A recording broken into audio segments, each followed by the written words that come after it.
الحمد لله والصلاة والسلام على النبي الكريم وعلى آله وأصحابه ومن تبعهم بإحسان إلى يوم الدين. أما بعد، ikhwan dan akhwat yang saya muliakan,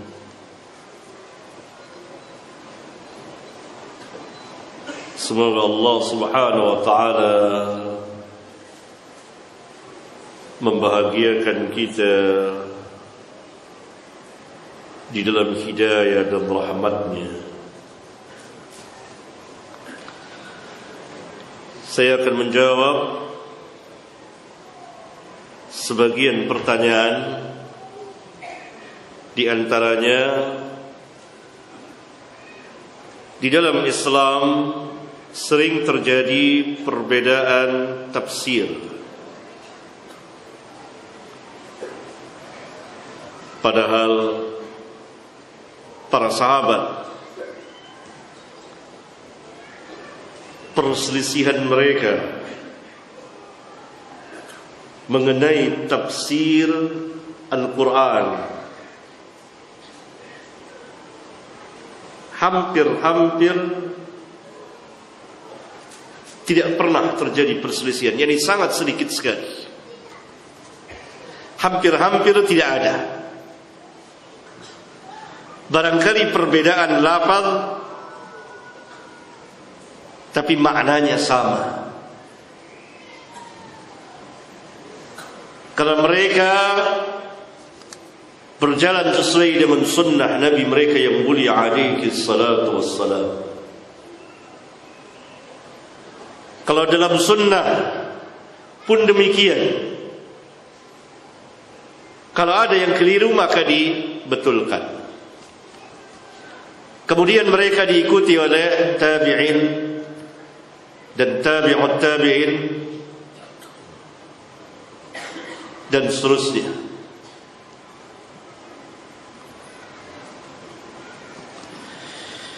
Maka pertanyaannya terkait bid'ah.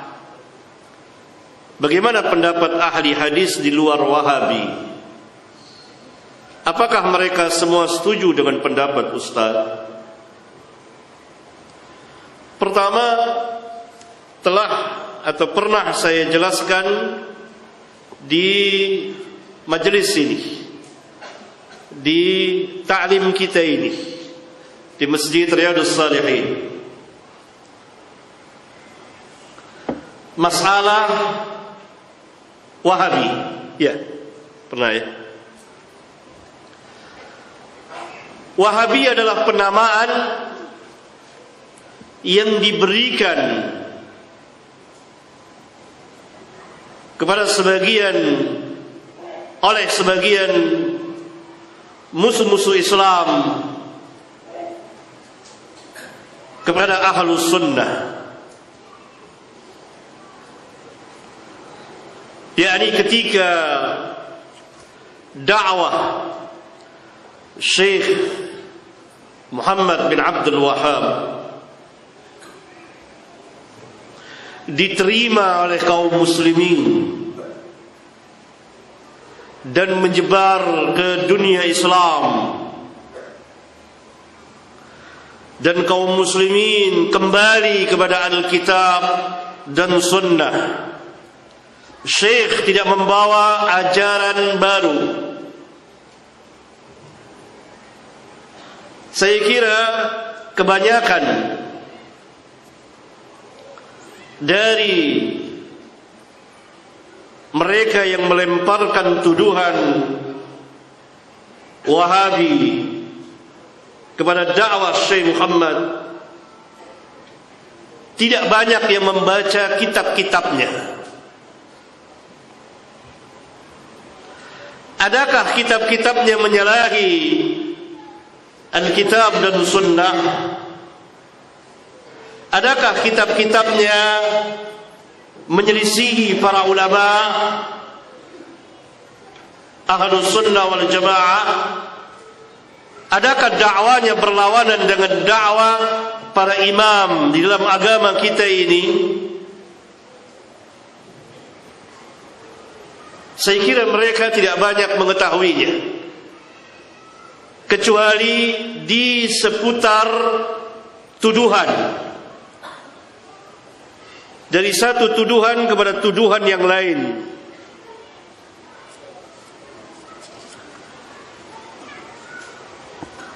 Ini pernah dibuktikan oleh salah seorang guru saya kepada sebagian kiai yang sangat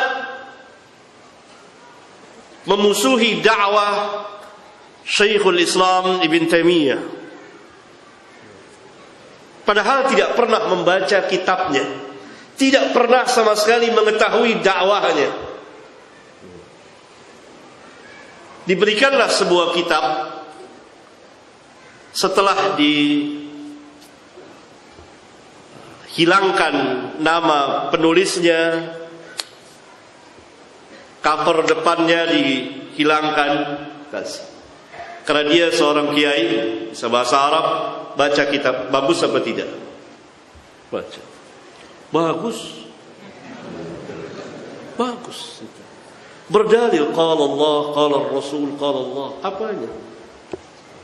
Saya lupa apakah guru saya menjelaskan itulah Ibnu Taimiyah atau tidak, saya lupa karena sudah puluhan tahun. Tidak pernah membaca, tidak pernah mengkaji, kecuali tuduhan. Demikian juga dengan Wahabi. Nah, waktu itu dunia Islam, kelanjutan dari perang salib sebelumnya, maka ini perang dakwiyah, perang dakwah, menyebarkan agama masing-masing. Maka pasukan salib pun berdakwah dengan dakwah yang besar, menyebarkan agama mereka. Demikian juga kaum muslimin. Selesai mereka perang fisik yang besar, walaupun masih ada perang fisik, maka beberapa abad ke depan yang terjadi adalah perang dakwah.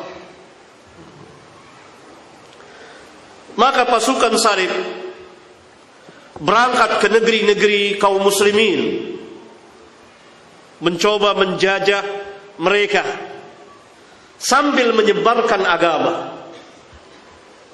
Datanglah Spanyol, Portugis ke Indonesia ini, kemudian terakhir Belanda, kemudian Inggris di negeri kaum muslimin yang lain, terutama di Timur Tengah, dan mereka tidak ingin adanya kebangkitan Islam. Dan Inggris melihat bahwa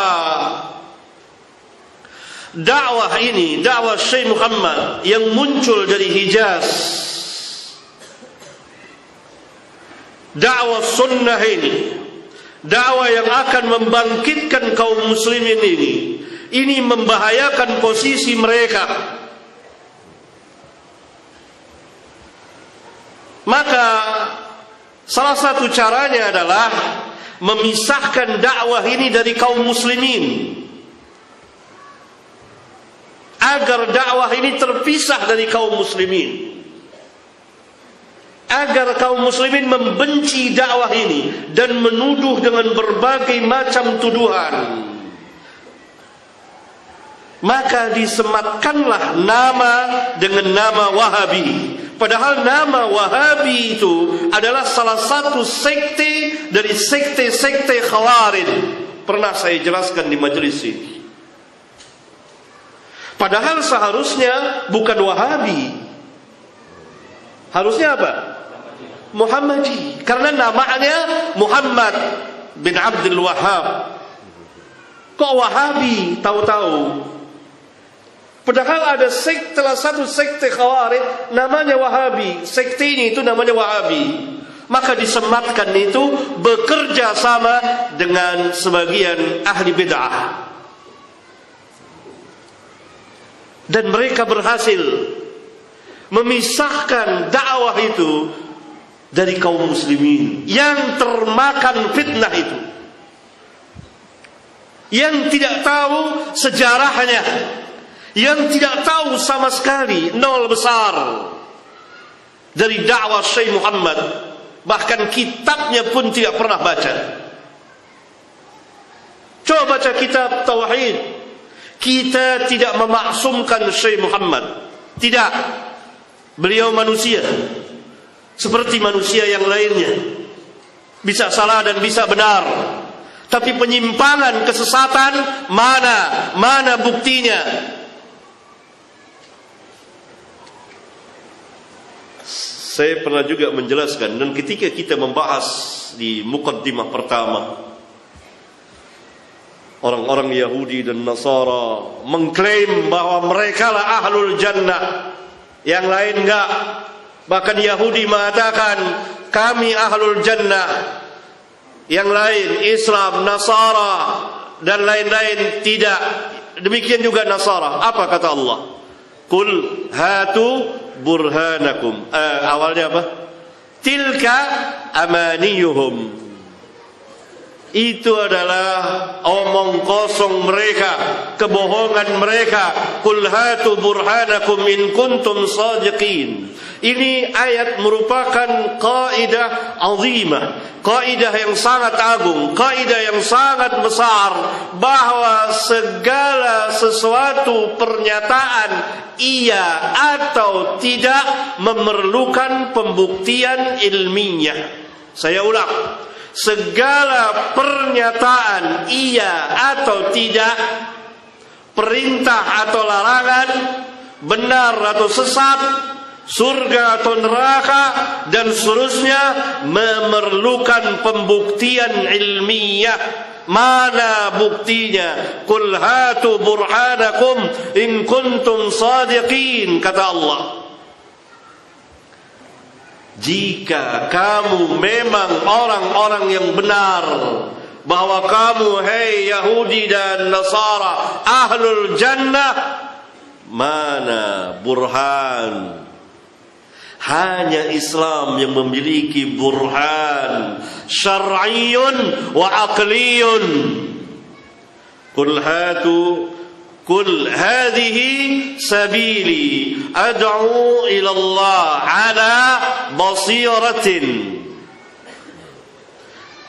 Katakan, ini jalanku, yakni jalanku yang lurus. Aku ajak manusia ke jalan Allah atas dasar apa? Omong kosong? Tidak. Tuduhan? Tidak. Tapi basirah. Ditafsirkan oleh ulama ilmu, ditafsirkan lagi oleh ulama burhan, dalil. Seperti yang Allah katakan tadi, Qul hatu burhanakum in kuntum shadiqin. Ini dakwah Nabi Muhammad sallallahu alaihi wasallam. Ini dakwah Islam. Ana wa man ittaba'ani. Aku bersama dengan orang-orang yang mengikutiku. Hujjah. Maka mana buktinya?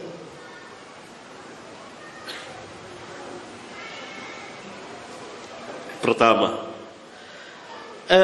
apa yang saya jelaskan tadi tentang bid'ah, tidak adanya bid'ah hasanah, nukilan dari para ulama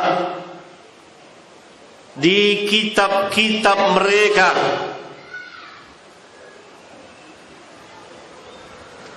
Dan semuanya mereka sama dakwahnya dengan apa yang orang katakan Wahabi. Berarti semuanya Wahabi.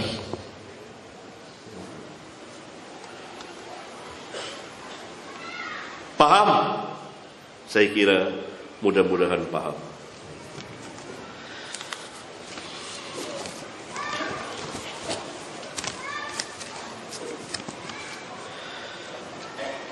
Assalamualaikum waalaikumsalam warahmatullahi.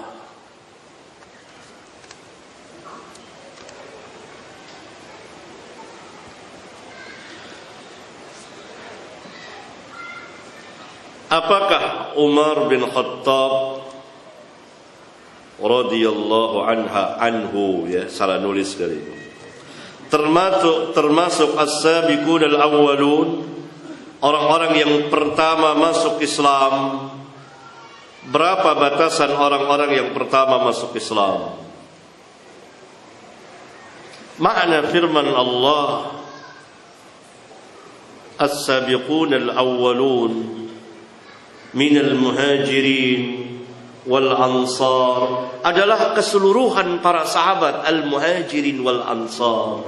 Mereka dinisbahkan, dibandingkan dengan orang yang sesudahnya adalah mereka orang-orang yang pertama masuk Islam. Jadi as-sabiqun al-awwalun minal muhajirin wal ansar, dari satu sisi seluruh para sahabat, mereka lah orang-orang yang pertama-tama masuk Islam sebelum manusia lainnya. Ya, itu yang pertama. Yang kedua, ditinjau dari sisi yang kedua, berlebih kurangnya para sahabat, bertabakat, bertingkat. Ada yang pertama-tama masuk Islam di antara mereka. Siapa? Abu Bakrin As-Siddiqul Akbar radhiyallahu ta'ala anhu. Dari wanitanya Khadijah. Dari anak angkat Zaid bin Harithah. Kemudian dari anak-anak Ali bin Abi Thalib radhiyallahu anhum jami'an. Kemudian Utsman mengajak, Abu Bakar mengajak kawan-kawannya yang lain, Sa'ad bin Abi Waqqas, Abdurrahman bin Auf dan lain-lain. Ya, 10 orang. Akhirnya nanti Umar bin Khattab masuk Islam dan seterusnya. Ada dihitung oleh sebagian ulama 12 tingkatan para sahabat itu. Demikian.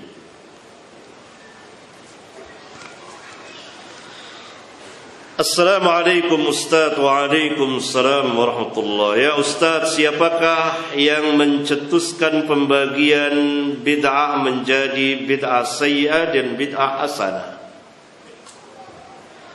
Sebagian ulama membagi bid'ah, tetapi seperti yang telah saya jelaskan, bahwa yang dimaksud oleh ulama ini bukan bid'ah syar'iyyah, tapi bid'ah yang berkaitan dengan dunia. Mereka membagi, ada yang wajib, ada yang haram, ada yang makruh, ada yang mubah, ada yang sunat, ada yang wajib, ada yang sunat, ada yang haram, ada yang makruh, ada yang mubah, ada 5. Yang mereka maksudkan bukan bid'ah di dalam agama seperti yang telah disabdakan oleh Nabi yang mulia sallallahu alaihi wasallam, kullu bid'atin dhalalah wa iyyakum wa muhdatsatil umur. Mengapa demikian? Terbukti bahwa mereka membid'ahkan sebagian perbuatan yang dilakukan oleh sebagian manusia. Seperti Izzu bin Abdissalam yang sangat terkenal di kitabnya Al-Qawaid membagi bid'ah menjadi 5. Bid'ah yang wajib, bid'ah yang sunat, bid'ah yang haram, bid'ah yang makruh, bid'ah yang mubah. Di kitab fatwa beliau membid'ahkan sebagian perbuatan yang dilakukan oleh manusia, seperti bersalaman selesai salat wajib. Waktu itu mereka khususkan selesai salat asar dan subuh. Dibid'ahkan oleh Al-Izz bin Abdissalam, tokoh pembesar ulama dari mazhab Syafi'i. Silahkan merujuk ke fatwanya, kitab fatwa beliau. Kemudian beliau juga membid'ahkan salat nisfu Sya'ban dan salat di awal bulan Rajab, Ragaib. Nah, kalau ada bid'ah hasanah menurut beliau secara agama, tentu beliau akan katakan bersalaman sesudah salat wajib bid'ah hasanah, seperti yang dikatakan oleh sebagian penganut bid'ah hasanah. Berarti beda antara beliau dengan sebagian yang lain. Ya, ini perlu penelitian yang jauh. Oleh karena itu saya berhusnudzan kepada sebagian ulama yang mereka tidak serta-merta mengatakan bid'ah hasanah dalam arti bid'ah di dalam agama. Tidak, bukan itu yang mereka maksudkan. Sebab tidak keluar dari mereka bahwa perbuatan yang dikerjakan oleh sebagian manusia itu mereka katakan sebagai bid'ah hasanah. Tidak, bahkan dengan tegas mereka katakan bid'ah. Sampai mengusap muka setelah berdoa pun dikatakan oleh Al-Izz bin Abdussalam, tidak ada yang mengerjakannya kecuali orang yang jahil. Sampai demikian. Itu dia, bukan saya. Saya menukil dalam masalah pembahasan ini, karena kita harus membahas secara ilmiah.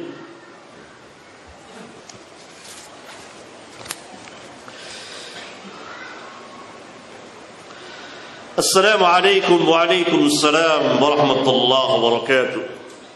Ustaz, sebagian kaum muslimin mengatakan arti dari kata kullu bermakna sebagian, jadi tidak mutlak bermakna semua. Mohon penjelasannya.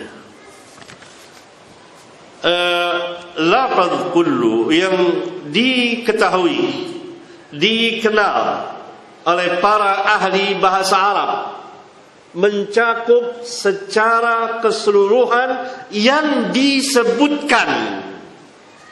Seperti Nabi SAW menyebutkan kullu bid'atin dhalalah. Nah, ini mencakup seluruh yang disebutkan oleh Nabi. Apa yang disebutkan Nabi? Bid'ah, sesat semuanya. Jika akan ada bid'ah yang lain, misalnya bid'ah hasanah, harus dilanjutkan kalimat itu dengan huruf pengecualian, istisna, kecuali bid'ah hasanah. Ya, kecuali bid'ah hasanah.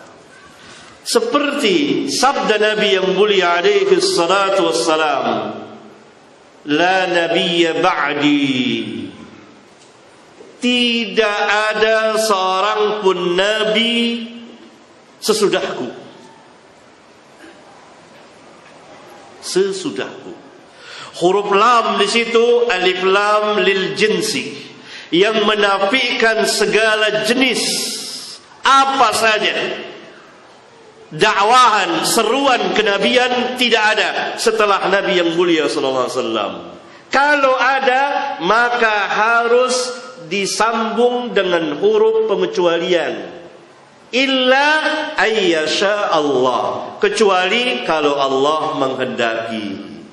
Oleh karena itu, sebagian pemalsu hadis paham akan bahasa Arab, maka dia memalsukan hadis dengan memberikan tambahan huruf illa kepada sabda Nabi, la nabiyya ba'di, tidak ada nabi sesudahku. Maka si pemalsu hadis ini kemudian ngerti dia bahasa Arab, harus didatangkan dengan huruf pengecualian. Maka dia tambahi illa ayyasha Allah, kecuali kalau Allah mau. Kalimat kecuali kalau Allah mau adalah pengecualian dari kalimat la nabiyya ba'di. Dipalsukan oleh si pemalsu ini, yang menunjukkan si pemalsu ini paham akan bahasa Arab. Demikian juga lafaz kullu bid'atin dhalalah, maka itu mencakup segala yang disebutkan oleh Nabi yang mulia alaihi salatu wassalam. Jika ada yang lain, maka harus diberikan huruf pengecualian, kecuali bid'ah hasanah. Ada apa tidak? Tidak ada. Maka tetaplah di dalam keumuman, dan kelirulah mereka yang menafsirkan bermakna sebagian.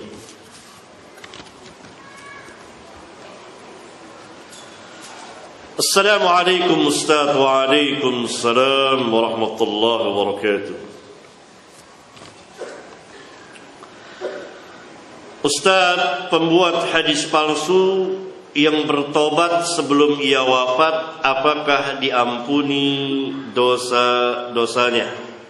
Walaupun hadis-hadis palsu yang diceritakannya masih dipakai banyak manusia hingga ia wafat. Umumnya para ulama mengatakan kalau dia bertobat diterima tobatnya karena dia tidak keluar dari Islam. Sebagian ulama, yakni beberapa orang ulama, mengatakan bahwa pemalsu hadis kalau dia sadar memalsukan atas nama Nabi yang mulia alaihi salatu wassalam, maka dia keluar dari Islam. Tetapi pendapat yang lebih tepat, dia tidak keluar dari Islam, tetapi dia telah melakukan kesalahan yang sangat besar. Maka pada zaman dahulu sebagian pemalsu hadis taubat, tetapi riwayatnya tetap tidak boleh dipakai. Dan hadis-hadis yang beredar dijelaskan oleh para ulama. Hadis-hadis yang ia palsukan dijelaskan oleh para ulama. Karena sunnah Nabi yang mulia alaihi salatu wassalam dijaga, terpelihara.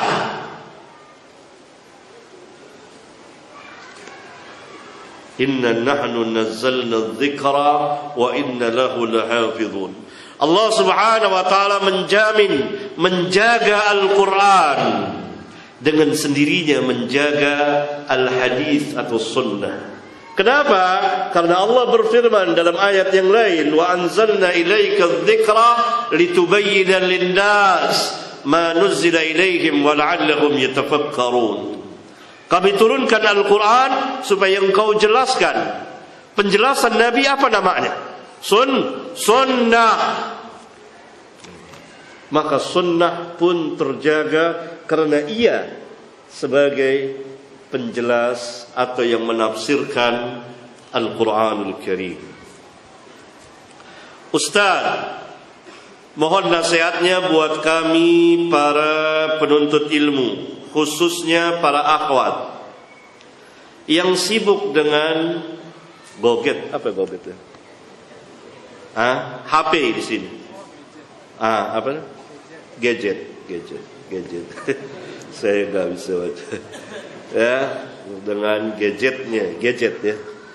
HP di sini, HP-nya masing-masing ketika kajian sedang berlangsung. Ini musibah ini, akhwat, musibah. Matikan HP, ya, matikan. Ya, Nabi sallallahu alaihi wasallam bersabda. Ini perhatikan baik-baik pada ikhwan dan akhwat, karena sering juga dikeluhkan oleh para asatidzah sedang mengajar pelajarnya, pendengarnya, dia ngobrol kanan kiri, sibuk sana, tidur. Begitu juga akhwat, kongko-kongko, gadget ini, ya kan?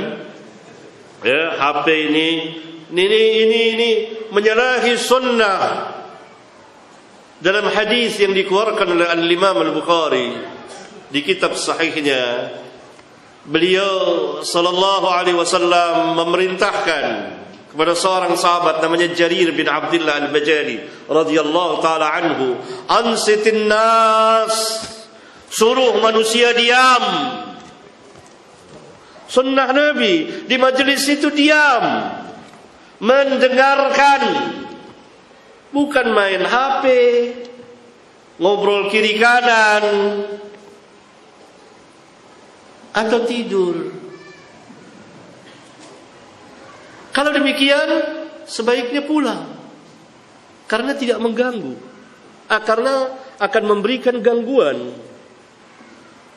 Karena ngobrol itu menularkan, itu penyakit menular. Ya, apalagi majelis sunnah, akhwat, ya, jangan main ini, ya. HP masing-masing ditutup, dimatikan. Ya, dengarkan pengajian, belajar. Karena Nabi sallallahu alaihi wasallam mengatakan, ansitin nas, suruh manusia diam. Itu sunnah. Suruh manusia diam. Karena waktu itu belum ada pengeras suara. Jadi Nabi sallallahu alaihi wasallam membutuhkan seorang sahabat untuk bersuara keras, diam. Berarti sunnah di majelis ilmu itu diam, memperhatikan. Karena akan turun apa? Rahmat.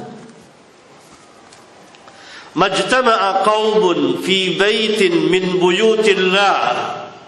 Tidak berkumpul satu kaum di salah satu rumah dari rumah-rumah Allah, masjid ini. Yatsluna kitab Allah. Mereka membaca kitab Allah. Wa yatadarasunahu bainahum. Dan mendirasahkannya sesama mereka. Illa nazalat alaihimus sakinah. Wa ghashiyatuhumur rahmah. Wa haffathumul malaikah. Wa dzakarahumullahu fi man 'indah. Akhrajahu Muslim.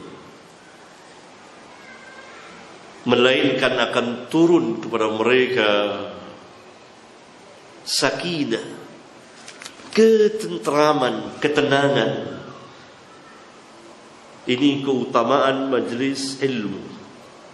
Yang kedua, mereka diliputi oleh rahmah, dipenuhi oleh kebaikan, banjir pahala.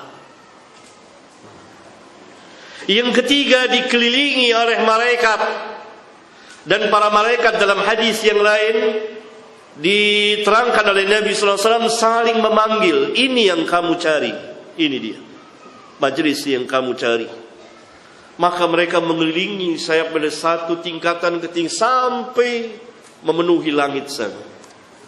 Yang keempat, Allah Subhanahu wa taala menyebut mereka di hadapan makhluk yang ada di sisinya. Siapa yang di sisi Allah? Para malaikat. Ini majelis ilmu. Sabda Rasulullah SAW, yatsluna kitab Allah. Mereka membaca kitab Allah, bukan beramai-ramai membaca, tidak. Maknanya kalau di hadis ini mempelajari. Kalau dalam bahasa Arab disebut yatsluna kitab Allah, mereka membaca kitab Allah, tidak seperti yang kita pahami. Ramai-ramai membaca seperti di sebagian sekolah menunggu waktu Jumat, seperti suara lebah. Kiri kanan saling mengeraskan membaca Quran. Harusnya masing-masing membaca dengan suara yang terdengar oleh dia, tidak mengganggu. Atau seperti yang kita pahami, membaca lalu dipimpin oleh seseorang ramai-ramai nanti, tidak, bukan itu. Tapi yatsluna kitab Allah, walaupun di situ dengan kata ganti dhamir jamak hum, maknanya itu masing-masing. Masing-masing. Seperti firman Allah, alladzina yadhkuruna Allaha qiyaman wa qu'udan wa 'ala junubihim. Dan mereka yang mengingat Allah di waktu berdiri, di waktu duduk, di waktu berbaring. Ayat ini dijadikan dalil oleh sebagian manusia yang membolehkan zikir jama'i, zikir berjamaah. Padahal ayat ini menjelaskan bahwa sifat ulul albab adalah orang yang mengingat Allah dalam segala keadaan, berdiri, duduk, berbaring. Apakah mereka mau zikir berjamaah sambil berbaring semuanya? Mau kita ni sekarang berbaring semuanya? Mungkin enggak. Allah katakan berbaring. Maknanya segala keadaan. Seperti Nabi SAW dikatakan, diterangkan oleh Aisyah dalam hadis sahih yang dikeluarkan oleh Imam Muslim. Kana Nabi SAW yadhkurullah ala kulli ahyanihi. Adalah Nabi SAW mengingat Allah dalam segala keadaannya.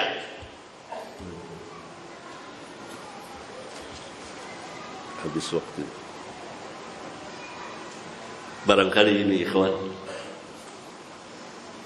yang bisa saya sampaikan. Mudah-mudahan membuahkan kemanfaatan dan Allah memaafkan kesalahan dan kekurangan kita. Subhanakallahumma wa bihamdika asyhadu an la ilaha illa anta astaghfiruka wa atubu ilaik. Wassalamu alaikum warahmatullahi wabarakatuh.